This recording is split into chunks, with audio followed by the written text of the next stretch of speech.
नमस्कार दोस्तों, मैं अभिनंदन आप सभी का आपके अपने परिवार टेक्स्ट बुक में हार्दिक अभिनंदन करता हूं, हार्दिक स्वागत करता हूं। बहुत बहुत स्वागत है आप सभी का, सुस्वागतम है, बहुत बहुत वेलकम है। आज हम यहां पर बात करने वाले हैं रेलवे एग्जाम्स 2026 की। पर आप कहेंगे सर आपने तो रेलवे एग्जाम्स 2025 लिख रखा है। अभी बताता हूं पूरा डिटेल में आपको समझाता हूं। एक्चुअली देखिए, मैं आपके सामने सबसे पहले ये बात आपको बताना चाहता हूं कि रेलवे में हमारे पास 2026 में बम्पर भर्तियां रही। चाहे हम रेलवे एनटीपीसी की बात करें, ग्रुप डी की बात करें, एएलपी की बात करें, टेक्नीशियन की बात करें, सेक्शन कंट्रोलर की बात करें, मोटा मोटा कुल मिलाकर हमारे पास 50,000 से 55,000 वैकेंसीज आई। और ये भी ऐसा नहीं है कि सिर्फ एक ही एज और एक ही क्वालिफिकेशन के लिए रही, नहीं, ये हर तरह की क्वालिफिकेशन और हर तरह के ए सेक्शन को कवर करते हुए हमारे सामने आई हैं ये वैकेंसीज। तो मौका हमारे पास बहुत अच्छा रहा 2025 में। अब बातें 2026 की हो रही हैं कि 2026 में क्या प्लान रहेगा। अगर मैं 2026 की बात करूं तो 2026 में भी हमारे पास बम्पर भर्तियां आ चुकी हैं। अगर आप देखोगे तो एनटीपीसी के अभी इस एग्जाम्स की डेट अभी चल रही है ना, मतलब आने वाली हैं। अभी नोटिफिकेशन वगैरह सब रिलीज हो चुके हैं, डेट कभी भी आ सकती है। ग्रुप डी के एग्जाम अभी चल ही रहे हैं। एएलपी के एग्जाम्स अभी हमारे है ना, अभी अभी अभी हुए अभी होने हैं। टेक्नीशियन के एग्जाम्स भी अभी होने हैं और आरआरबी सेक्शन कंट्रोलर के एग्जाम्स भी अभी होने हैं। मतलब 2025 के एग्जाम्स इस साल होंगे अगर आप देखोगे तो। और उसके साथ साथ 2026 की ये वैकेंसीज भी आएंगी, यानी कि असिस्टेंट लोको पायलट की 2026 की हमारे पास वैकेंसीज आ जाएंगी जनवरी मार्च में। टेक्नीशियन की वैकेंसीज हमारे पास आ गई हैं, है ना। सेक्शन कंट्रोलर की वैकेंसीज हमारे पास आनी है। आरआरबी एनटीपीसी 2026 वाला भी आना है। अभी अभी तो 2025 का एग्जाम होगा, 2026 वाला भी इसी साल नोटिफिकेशन आ जाएगा। और ये आरआरबी एनटीपीसी दो बार मैंने इसलिए लिखा है क्योंकि अंडर ग्रेजुएट और ग्रेजुएट दोनों के बेस पर है।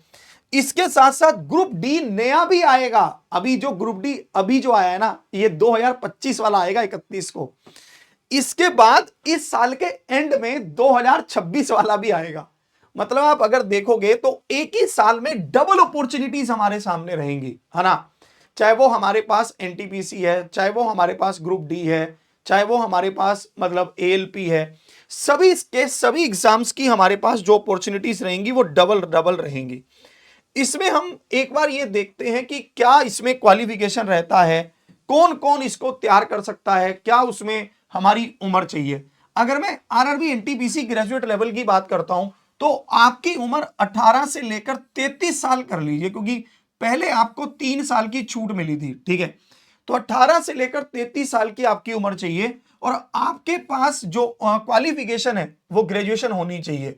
इसी तरह से आरआरबी एनटीपीसी में अगर आप 12th लेवल के लिए अप्लाई करते हैं तो आपकी एज 18 से 30 साल हो सकती है और आपकी क्वालिफिकेशन 12th पास होनी चाहिए। इसी तरह से आरआरबी ग्रुप डी को भी थोड़ा सही कर लीजिए, 18 से 33 साल आपकी उम्र होनी चाहिए और इसमें भी अगर आप 10th पास हैं तो आप अप्लाई कर सकते हैं। एएलपी में 18 से 30 साल की उम्र है और 10th पास के साथ आपके पास आईटीआई या डिप्लोमा होना चाहिए, या फिर आपके पास यहां पर बीटेक होना चाहिए किसी भी उसमें, ठीक है, जिसमें आप अप्लाई कर रहे हो।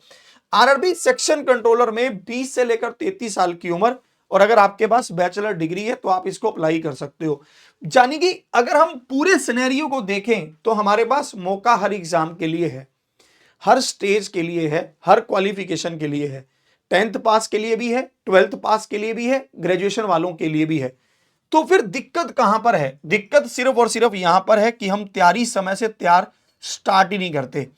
अगर मैं एग्जाम पैटर्न की भी बात करूं तो एग्जाम पैटर्न में हमारे पास रीजनिंग है, मैथमेटिक्स है और जीके जीएस है। अगर आपको मैं पूरा एग्जाम पैटर्न दिखाऊं, चाहे वो ग्रेजुएशन लेवल का है, 12th लेवल का, ग्रुप डी का, सेक्शन कंट्रोलर का, आपको सभी के एग्जाम पैटर्न में सारी चीजें सेम ही दिखेंगी। यहां पर रीजनिंग, मैथमेटिक्स और जीके जीएस, यही 3 सब्जेक्ट की मेन कहानी है। तो हमारे पास मौका भरपूर है, हमारे पास अपॉर्चुनिटी सारी हैं। बस एक चीज की हमें जरूरत है, प्रॉपर प्लानिंग की और उस प्लानिंग को प्रॉपर तरीके से इंप्लीमेंट करने की, बस यही हमें चाहिए। तो देखिए सबसे पहली बात यहां पर रेलवे के एग्जाम में जो मुझे अच्छी लगती है, इसमें आपको सिर्फ और सिर्फ 3 सब्जेक्ट ही पढ़ने हैं, रीजनिंग, मैथ्स और जीके जीएस। इसके अलावा आपको नहीं पढ़ना, ना हिंदी का चक्कर ना इंग्लिश का चक्कर, ठीक है।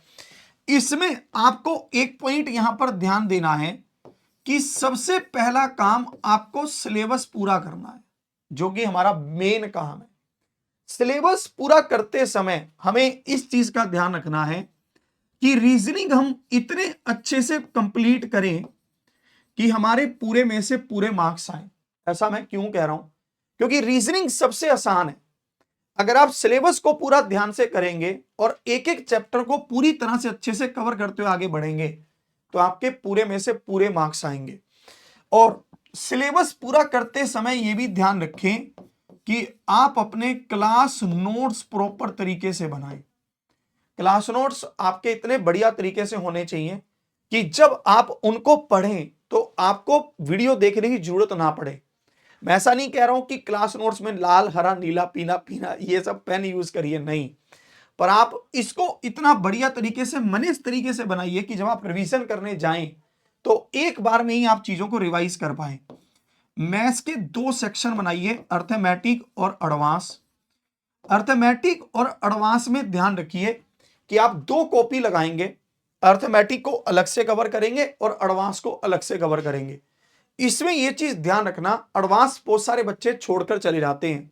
मैं एक ही चीज कहूंगा, जब तक अच्छे से कवर नहीं करोगे चीजों को तब तक आप सिलेक्शन तक नहीं पहुंच पाओगे।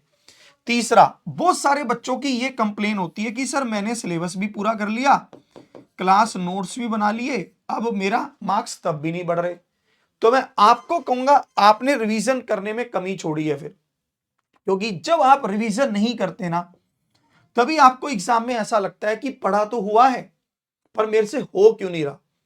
उसमें क्या रहता है, जब आप अपने सिलेबस को पूरा कर लें, क्लास नोट्स बना लें, तो रिवीजन को कभी भी छोड़िए मत।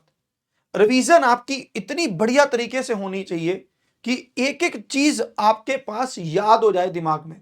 कम से कम 2 से 3 बार ही जो आपने पढ़ा है उसको कवर करिए। और उसके साथ साथ जीके जीएस में आपको जो अप्रोच रखनी है, इसमें आपको 3 सेक्शन बनाने हैं, करंट अफेयर है ना, स्टैटिक जीके और उसके साथ साथ पॉलिटी, हिस्ट्री, ज्योग्राफी, इकोनॉमिक्स है ना। ये सारे आपको ये चीज ध्यान रखनी है कि सिलेबस समय से पूरा हो, क्लास नोट्स बने, रिवीजन हो और उसके साथ साथ आप मॉक टेस्ट भी लगाएं। ये 4 स्टेप की आपको जर्नी अपनी कंप्लीट करनी है। और इसमें सबसे इंपॉर्टेंट चीज आपको ध्यान रखनी है, सिलेबस पूरा करते समय खुद को पूरी तरह से ऐसा ना करें कि भाई मैंने तो कर लिया है ना, पर जब एग्जाम में बैठ रहे हो तब हो नहीं पा रहा। ये चीज आपकी मॉक टेस्ट से चेक होगी। जब आप मॉक टेस्ट लगाओगे तो आपको पता चल जाएगा मेरा इस टॉपिक से क्वेश्चन गलत हो रहा है, तो उसको इग्नोर मत करिए, उसको सिलेबस में कंप्लीट करिए ही करिए, ठीक है। ये आपके पास पूरी एक जर्नी है सिलेबस को पूरा करने की, क्लास नोट्स बनाने की, रिवीजन करने की, मॉक टेस्ट की। इसको अगर आप प्रॉपर तरीके से फॉलो कर लें तो आपका एग्जाम क्लियर हो जाएगा। अब आपको इसके लिए मैं आपको बता रहा हूं, इन सब चीजों के लिए हम आपके पास एक बैच भी लेकर आए हैं, है ना। जो बैच मैं आपको भी यहां पर दिखाता हूं, ये हम आपके पास हमारा सुपर पास लाइव लेकर आए हैं। सुपर पास लाइव क्या है, कैसे है, हम उसके बारे में एक बार मैं आपको समझाता हूं। देखिए, आप अलग अलग एग्जाम की जब तैयारी करते हैं ना तो आपको अलग अलग कोर्स लेने पड़ते हैं, ठीक है। जैसे अगर आपका टारगेट है एनटीपीसी है तो आप एनटीपीसी के लिए अलग कोर्स लेंगे, ग्रुप डी के लिए अलग कोर्स लेंगे, ठीक है, एएलपी के लिए अलग कोर्स लेंगे, क्योंकि आपके मन में है कि भाई मेरे को उसी एग्जाम के लिए पढ़ना है तो मैं उसका एक अलग कोर्स लूं, सही भी है।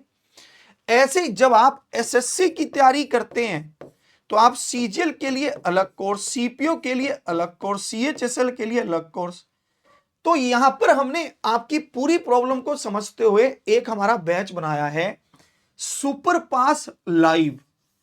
अगर आप एक बार सुपर पास लाइव से जुड़ गए तो उसके बाद हमारे जितने भी बैच आएंगे, चाहे वो बैच हमारा एनटीपीसी का है, ग्रुप डी का है, एएलपी का है, सीजीएल का है, सीपीओ का है, सीएचएसएल का है, वो सारे के सारे बैच आपको अपने आप मिल जाएंगे। आपको बार बार बैच लेने की जरूरत ही नहीं पड़ेगी और ये सारे के सारे बैच लाइव होंगे। अगर आप क्लास लाइव नहीं ले पाते हैं तो आपको उनकी रिकॉर्डिंग भी मिलेगी। इसके साथ साथ आपके पास सारी पीडीएफ मिलेंगी। इसके साथ साथ आपको सारे मॉक टेस्ट भी मिलेंगे। आप ये देख लीजिए कि 1.5 लाख मॉक टेस्ट आपको मिलेंगे, सब्जेक्ट वाइज भी होंगे, पीवाई के अपना प्रीवियस ईयर क्वेश्चन के बेस पर भी होंगे। अब इससे जुड़ने के लिए आपको कूपन कोड यूज करना है AVS। अभी रिपब्लिक डे पर हमने इस पर एक सेल लेकर आए हैं। पहले आपको सुपर पास लाइव 1 साल के लिए 1500 रुपए में मिलता था, पर आपको अभी आज के दिन अगर आप सुपर पास लाइव से जुड़ते हो तो आपको ये 26 महीने के लिए मिलेगा 899 में, यानी कि 900 रुपए में 26 महीने के लिए। कहा तो 1 साल के लिए 1500 रुपए। अब यहां पर प्राइस भी कम है और वैलिडिटी भी ज्यादा है, तो पर आपको कूपन कोड AVS ही लगाना है। AVS कूपन कोड से आपको यह बेनिफिट होगा कि लाइव क्लास तो सारी मिलेंगी ही मिलेंगी, हमारे जो मॉक टेस्ट हैं, जो 1.5 लाख मॉक टेस्ट हैं, वो भी आपको मिल जाएंगे। आपको अलग से मॉक टेस्ट नहीं लेने पड़ेंगे, जिसमें सारे मॉक टेस्ट हैं। आप टेक्स्ट बुक के मॉक टेस्ट को तो जानते ही हैं, किस क्वालिटी के हैं, किस लेवल के हैं। तो आप 899 में आज ही इनरोल कीजिए, कूपन कोड AVS लगाइए, अपनी तैयारी को शुरू कीजिए। इसमें आपको हमारा प्रज्ञान बैच एनटीपीसी का जो भी स्टार्ट हुआ वो भी, आगे भी जितने 26 महीने तक जितने भी बैचेस आएंगे, मॉक टेस्ट आएंगे, पीडीएफ, क्लास नोट्स, सब कुछ आपको इसमें मिल जाएगा। और हां, आज अगर आप जुड़ते हैं तो आपको एक फ्री पीडीएफ भी मिलेगी हमारी तरफ से AVS कूपन कोड लगाने पर, जिसमें आपके पास हर एक सब्जेक्ट के क्वेश्चंस होंगे, latest mathematics, reasoning, GK, GS, English, Hindi, सबके। ठीक है, तो इससे जुड़ना कैसे है अब आप ये भी समझ लीजिए। जैसे जो आप मेरी ये वीडियो देख रहे हैं, ठीक है, इस वीडियो के नीचे एक लिंक है, आप उस पर क्लिक कीजिए। जैसे ही आप उस पर क्लिक करेंगे आपको ये हमारी ऐप पर ले जाएगा। जैसे ही आप ऐप पर आएंगे तो आपको कूपन कोड ध्यान से अप्लाई कर देना है, AVS।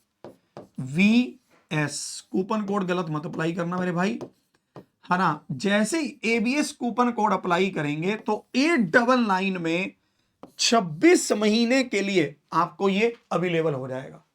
तो अभी जाइए अपनी तैयारी को शुरू कीजिए। मैं एक बात हमेशा कहता हूं, अगर आप नोटिफिकेशन का इंतजार कर रहे हैं ना, तो आप सबसे पीछे हैं, क्योंकि अब तो हमें पता है कैलेंडर जारी हो रहे हैं, अब तो तैयारी करने का सबसे अच्छा समय है। अब किस बात का इंतजार है? तो अब इंतजार मत कीजिए, लग जाइए, पूरी तरह से मेहनत कीजिए और इस बार सिलेक्शन लेकर मजे बना दीजिए। ये ऑफर आज रात तक ही है, ये भी ध्यान रखिएगा। जय हिंद, जय भारत, मस्त रहिए, खुश रहिए, आगे बढ़ते रहिए। और हां, डेली शाम को 7 बजे रेलवे टेक्स्ट बुक पर आपकी मैथ्स की क्लास चलती है, उस क्लास को कभी भी मिस मत करिए, रेगुलर रहिए उस क्लास में, क्योंकि सारी चीजें वहां पर मैं आपको प्रैक्टिस करवा रहा हूं। रेगुलर बने रहेंगे तो बहुत कुछ सीखेंगे। जय हिंद, जय भारत।